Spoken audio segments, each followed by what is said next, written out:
Hi, Miss Marina here. So I know I went over the basic fundamentals of selling with my, sell this 10 video. Next, I'm going to cover the hardest part of the entire pitch, which is the close. And most people lose the customer's attention between the presentation and the close because either, they're talking too much or they lose confidence.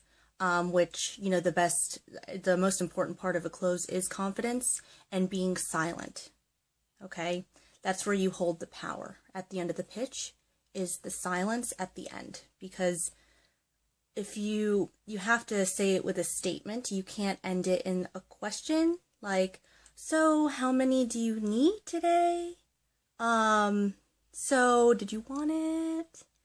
So, a person can go through the entire pitch perfectly, present it perfectly, ask the right questions, get the person interested, but at the end, they lose either confidence or they start talking up the product way too much. Like, you need to get this. This is the best thing since, sliced bread or whatever. So, first of all, you have to ask yes qualifying questions. And of course, I'm assuming you've gone through the whole presentation, everything like that. You're like, so that's a pretty good deal, isn't it? What it just did is impressive, isn't it? And like, once they're like engaged and saying yes, I'm like, yes. So that's the reason, you use greed factor here. That's the reason, one person got 5 of them and it benefited them this way. And now they're really happy. Or, that's the reason most people have been getting this today because they've been seeing results. So that's where you use greed factor, and greed factor means everybody wants what everybody has. So the more you use everybody in testimonials, like a lot of people are happy with the product, then that person feels more secure in picking it up. All right. So I always insert one thing of greed factor after the qualifying question. So for example, that's a good deal, isn't it? Yeah, that's why this one person got it from me because it saved her so much money. So you include a benefit of another person, and that is greed factor. So did you want to get, a few like she did, or just a couple for gifts? And then you can't. Okay, so basically, did you want to get a few like she did, or a couple for gifts? Silence.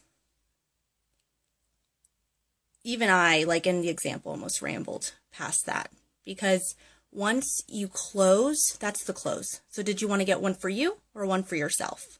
How many did you need today? Silence. You have to just remain silent until the person responds. It could take them a second, because if you lose the confidence in that moment, it shows that you don't have the confidence in what you were saying, like, that you lose strength of conviction there.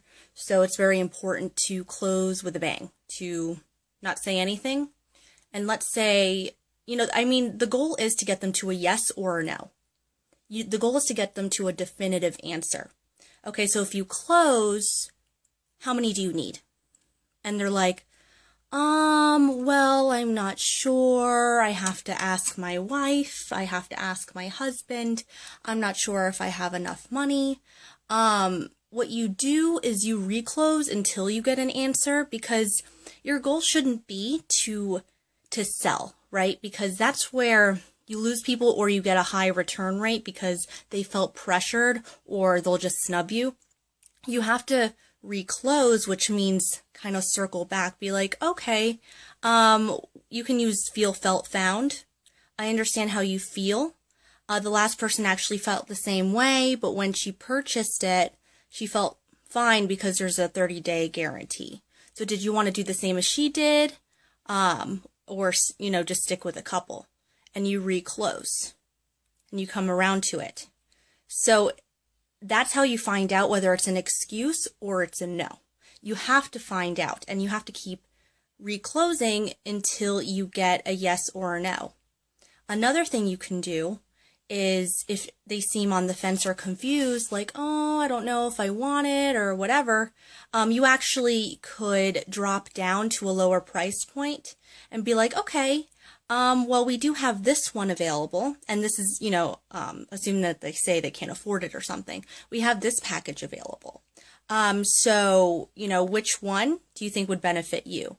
And that forces them to make a decision and get them to a yes or a no. And that way, again, it's not an excuse, and it's a legitimate no or a legitimate yes. And the main reason is, I don't know if you all have heard of the law of averages before, but basically it's a law of probability. All sales really is probability. It's not that one person's more talented than the other. It all depends on how many people you talk to, and a certain percentage is going to say no. Okay, it depends on the event, I think you have to do the numbers for a while. It depends on what chain you're a part of or the average. But let's say, a lot of times it's 1 out of 10 or 1 out of 20 people will pick up a product if they're in the market. So 1 out of 20% or 1 out of 10 will pick up the product. So it's only if, however, you get them to a yes or a no.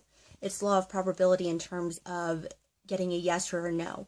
A maybe is not an answer. I have to ask my husband is not an answer. I have to, I can't afford it is not an answer. If you get those answers at the end, that means you did not pitch them properly.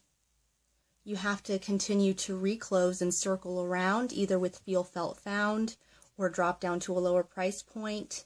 It's called closing circle. And you need to do it confidently. And every time you close, you have to close confidently with assuming the sale. Did you want one for you, or some for gifts? Silent. Not did you want any? So yeah. Some people end it awkward because after they've done the presentation and everything, they're just yeah, so that's the deal. That's how much it is. And yeah, do you want it? So you have to be confident at the end. And again, silence is key. Anyway, that was how to close effectively. I hope that's helpful. I'll be posting more videos on sales strategy. As the days go on, there's definitely a lot to cover. Other than that, have a great day.